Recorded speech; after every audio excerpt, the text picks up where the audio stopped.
పిల్లలకి ఫుడ్ ఎంత పెట్టినా ఇంట్లో ఫుడ్ అయితే అస్సలు నచ్చదండి. బయట నుంచి ఏదన్నా ఆర్డర్ పెట్టామంటే చాలు మన చుట్టూనే తిరుగుతూ ఉంటారు. 24/7 బయట ఫుడ్ పెట్టినా గూడా తినడానికైతే ఇష్టపడుతూ ఉంటారు. మా అక్క అయితే పిల్లల కోసం అని చెప్పేసి ఆర్డర్ పెట్టింది. మేమైతే ఇలా బయటకొచ్చాము. చూసారు కదా! ఇక్కడ ఎంత పెద్ద వామ చెట్టు అయితే ఉందో. నేనైతే కొన్ని వామాకులైతే తీసుకున్నాను. పిల్లలైతే చాలా ఇష్టంగా తింటారు.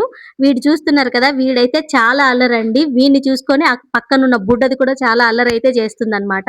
చెప్పిన వాడు కదా! మా పాప మళ్ళీ నిజం గూడా ఒప్పుకోవట్లేదు. ఏడుపనేదైతే స్టార్ట్ చేస్తుందన్నమాట వాయిస్ ఓవర్ ఇచ్చే టైంకైతే.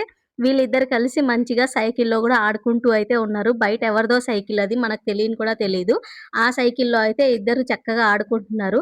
ఆడుకున్నంత సేపే ఆడుకుంటారు ఫ్రెండ్స్. తర్వాత మళ్ళీ అదే గొడవన్నమాట. ఇలా అయితే ఉంటుంది మా అక్క వాళ్ళ ఇల్లు.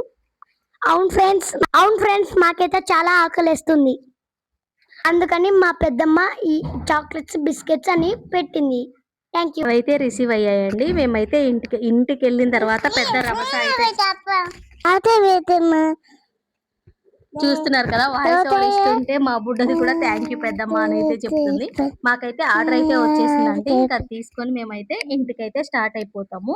ఇంకా లోపలికైతే వెళ్ళిపోతాము. ఇంకా పిల్లల రచ్చ అయితే మామూలుగా ఉండదన్నమాట. వీళ్ళు ముగ్గురు కలిసి ఉంటే ఇంకొకడైతే పెద్దోడు ఉన్నాడన్నమాట. వాడైతే బయటికి రాలేదు గానీ ఇంట్లోకెళ్ళాక